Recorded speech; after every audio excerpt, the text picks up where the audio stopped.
말씀에 은혜 받으시기 바랍니다. 말씀에 은혜 받으실 줄 믿습니다. 사랑하는 우리 본이 되는 교회 현장에서 또 함께 예배드리는 성도님들에게, 또한 온라인으로 함께 예배드리시는 모든 성도 여러분들에게 주님께서 부어주시는 축복을 많이 받으시길 주님의 이름으로 축복합니다.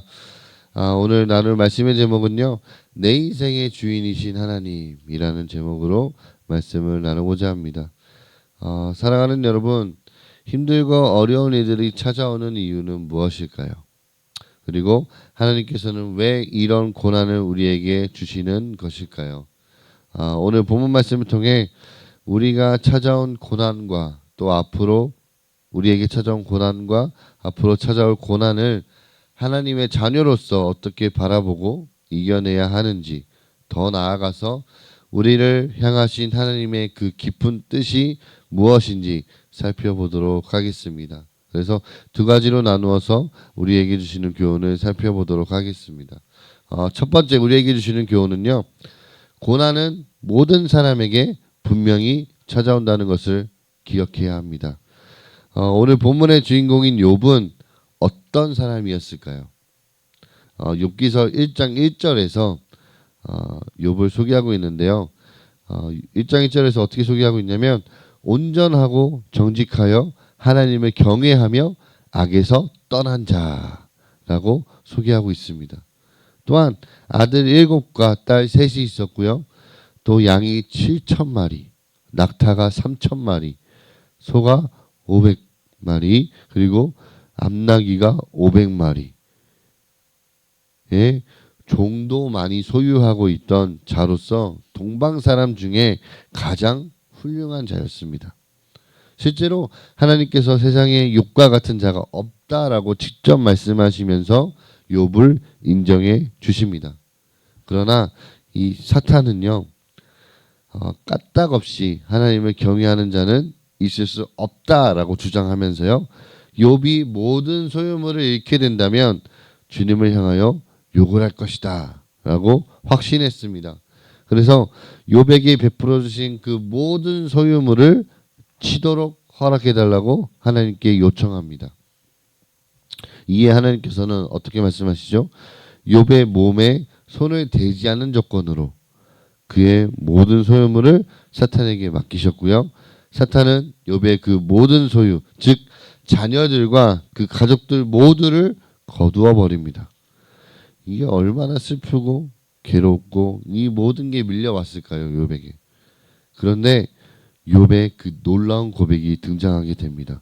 욥기서 1장 21절 말씀인데요. 함께 읽어보겠습니다. 욥기서 1장 21절입니다. 이르되 내가 모태에서 알몸으로 나왔사온즉 또한 알몸이 그리로 돌아가 올지라. 주시니도 여호와시요 거두시니도 여호와시오니 여호와의 이름이 찬송을 받으실지니이다 하고. 아멘. 여러분, 욥은요 자녀들과 모든 재산을 잃었음에도 불구하고요 범죄하지 않고 하나님을 향하여 원망하지도 않았습니다. 흔들리지 않는 욥의 모습에 사탄은요 다시 한번 하나님을 찾아갑니다. 하나님께 나아가서 욥의 뼈와 살을 치면 분명히 하나님을 욕하게 될 것이다라고 이야기합니다. 하나님은 생명을 해하지 않는 선에서 해라라고 명하셨고요. 사탄은 욥을 쳐서 발바닥에서부터 위 정수리까지 종기가 나게 합니다. 이게 얼마나 고통스러웠을까요? 이 온몸에, 전신에 이게 종기가 났는데, 심지어 욥이 죽을 것 같은 이 고통을 조금이라도 잊고자 어떻게 해요? 집 가운데 앉아서 그 질그릇 조각으로 이제 종기가 난 몸을 막 긁고 버티고 있는데, 아내가 위로하는 것이 아니라 뭐예요? 하나님을 욕하고 죽으라고까지 이야기합니다. 그러나 이번에도 욥은요 하나님께 복을 받았기 때문에 화도 받는 것이다 라고 하면서 입술로 범죄하지 않는 변함없는 모습을 보여줍니다. 여러분, 여기서 우리가 오해하지 말고 기억해야 할 것이 있는데요. 하나님께서 사탄이 요청하는 바에 대해서 굴복하는 것이 아니라 허락하신 것으로서 실제로 하나님께서 정해주신 그 범위 안에서 사탄이 욥을 시험했다는 것입니다. 하나님은 욥을 괴롭게 하기 위해서 그리고 우리를 괴롭게 하기 위함으로 고난을 주시고 방관하시는 분이 절대로 아니라는 것입니다. 분명 하나님은 욥이 온전하고 정직해서 하나님을 경외하며 악에서 떠난 자라는 것을 알고 계셨습니다. 사랑하는 성도 여러분, 여러분이 지금까지 살면서 힘들고 어려웠던 순간을 떠올려 보시기 바랍니다. 어떤 일이 있었을까요? 뭐 관계에서 상처받은 일, 또 몸이 너무 아파서 고통받았던 기억, 그리고 직장에서 같이 일하는 동료에게 상처받았던 일, 이 외에도 많은 크고 작은 일들이 있었을 것입니다. 아니면 지금도 힘들고 어려운 상황 가운데 끝이 보이지 않는 터널을 걸어가고 있을지도 모르겠습니다. 먼저 여러분을 주님의 이름으로 위로하고 축복합니다. 그러나 여러분, 고난은요 모든 사람에게 분명히 찾아온다는 것을 기억하시기 바랍니다. 그 이유와 뜻은 궁극적으로 고난의 기원이 되시는 하나님으로부터 나옵니다. 하나님께서 정하신 범위 안에서 모든 일이 발생한다는 것을 여러분 기억하시고요. 고난을 위한 고난을 주시는 분이 아니라는 것을 여러분 신뢰하시기 바랍니다. 그리고 더 바라기는 욥과 같이 우리 본인의 모든 성도 여러분들도 온전하고 또 정직하여 하나님을 경외하며 악에서 떠난 삶을 사시기를 주님의 이름으로 소망합니다. 그렇다면 이 힘들고 어려운 고난이 우리에게 찾아왔을 때 고난을 극복할 수 있는 아주 구체적인 방법은 무엇이 있을까요? 오늘 우리에게 주시는 두 번째 교훈을 알아보도록 하겠습니다. 두 번째 교훈은요, 하나님의 주권을 인정하고요, 전심으로 회개해야 합니다. 여러분, 하나님의 허영으로 사탄으로부터 갑작스럽게 고난을 당해 고통받는 그때 욥의 친구 세 사람이 등장합니다. 대만 사람 엘리바스와 수아 사람 빌닷과 그리고 나아만 사람 소발이 욥을 위로하러 찾아왔습니다. 이게 얼마나 욥의 고통이 심했는지요. 욥의 모습을 보고 이 세 친구가 충격을 받아서요, 한마디도 말하는 적 없이 침묵으로 욥을 위로합니다. 그 위로가 7일간 계속되었는데요. 7일간 침묵이 끝나자 욥은 욥의 세 친구 그리고 엘리후와 참된 지혜로서 이 어떻게 고난을 설명할 것인지에 대해서 치열한 토론을 했습니다.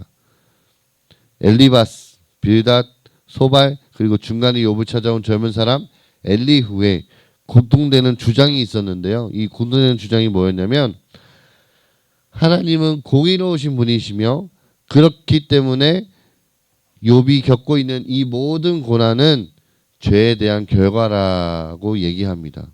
즉 인과응보라고 얘기합니다. 따라서 욥에게 자신의 죄를 인정하고 회개하라고 욥을 다그칩니다. 이에 대해 욥은요, 그들이 주장하는 죄와 형벌에 대해서는 인정을 하지만 분명 예외가 존재한다는 것을 설명하면서 자신이 죄가 없음을 주장합니다. 여러분은 앞서 자신의 고난에 대한 이 믿음의 고백을 했던 욥도요, 이 계속되는 논쟁 가운데 여전히 고통당하고 있는 이 자신의 현실 앞에서 결국 하나님은 세상을 공의로 다스리지 않는 불의한 분이라는 것을 결론을 내리게 됩니다. 자신이 겪고 있는 고난에 대한 무죄함을 인정했고요, 주장했고요, 불의하다고 판단되는 하나님께 설명을 요구했습니다. 이 자기의 상황이 그리고 자신이 당하고 있는 이 고난이 얼마나 억울하고 답답했기에 하나님께 이런 요구를 했을까요? 여러분, 욥기서 38장부터 42장 6절까지는요 하나님과 욥의 대화가 나오게 되는데요. 하나님께서 창조의 순간과 이 세상을 다스리시고 계시는 하나님의 방법을 억울해하는 욥에게 하나님은 설명하십니다. 그리고 하나님의 지혜를 신뢰하라고 욥에게 말씀하십니다. 그리고 오늘 우리가 함께 살펴보았던 본문은요, 욥기의 가장 절정과 핵심을 다루고 있는 부분으로서 이제 욥이 하나님께 대답하는 장면입니다. 하나님의 그 선하신 뜻을 깨닫고 변화된 욥은요, 이전보다 더 성숙한 믿음의 고백을 하게 되는데 그 고백이 5절과 6절에서 나오게 됩니다. 오늘 본문 5절과 6절인데요. 함께 읽겠습니다. 5절과 6절입니다. 내가 주께 대하여 귀로만 듣기만 하옵사오나 이제는 눈으로 주를 배움나이다. 그러므로 내가 스스로 거두어 드리고 티끌과 재 가운데서 회개하나이다. 아멘. 여러분, 사실 욥과 우리 모두의 고난 문제는요, 하나님의 다스리심을 우리가 어떻게 이해할 것인지에 대한 시각과 직결되는 부분입니다.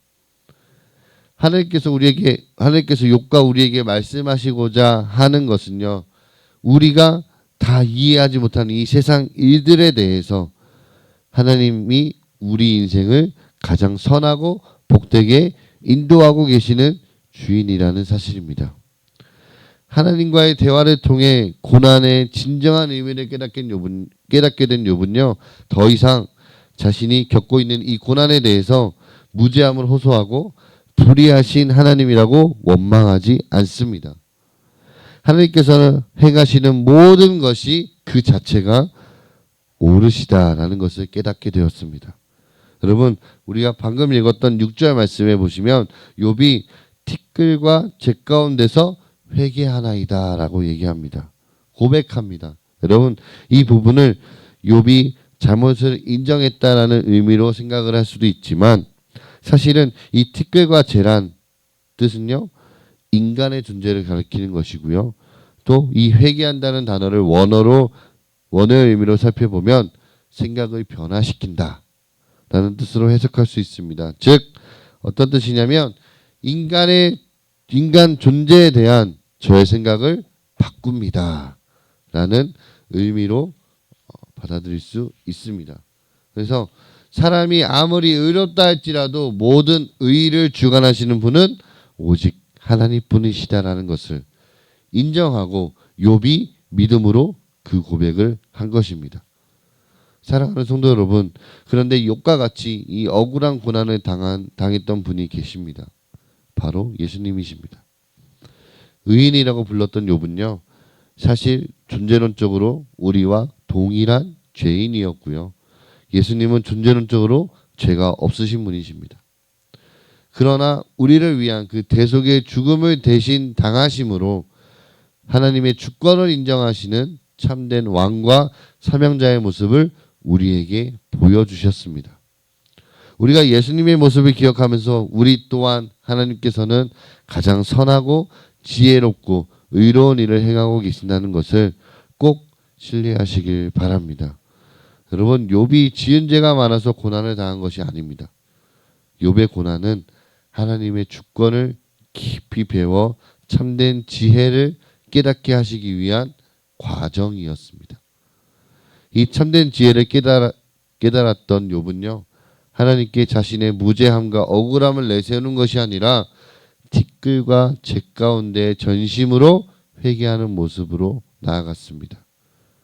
우리 또한 오늘 말씀에서의 욥과 같이 우리 인생의 주인이신 하나님께 우리의 삶에 대해서 기도로 묻고 또 우리의 잘못된 태도와 관점을 돌이키시기를 소망합니다. 우리는 이 세상 가운데 살아가지만 그리스도인으로 구별된 자들입니다. 그리스도인의 합당한 삶의 모습으로 구별되어 가는 저와 여러분들이 되시길 주님의 이름으로 축복합니다. 오늘 말씀을 정리하도록 하겠습니다. 지금 여러분들이 겪고 있는 고난은 무엇입니까? 그러면 그 고난에서 하나님 앞에 우리는 어떻게 반응해야 할까요? 여러분, 모든 사람에게 고난은 분명히 찾아옵니다. 고난이 찾아왔을 때 좌절하고 모든 것을 포기하는 것이 아니라 고난을 통해 우리 자신을 하나님께 내어드림으로 하나님의 선하신 뜻을 발견하는 여러분들이 되시길 소망합니다. 또한 우리의 가정에서 또한 그리고 직장에서 선하신 하나님을 전함으로 모든 사람에게 사랑과 위로를 주는 여러분들이 되기를 바랍니다. 우리가 하나님의 선하심을 전하는 사명을 가지고 살아갈 때 욥에게 베풀어 주신 하나님의 사랑과 은혜가 여러분들에게 가득 넘쳐날 것을 기대하며 여러분을 주님의 이름으로 축복합니다.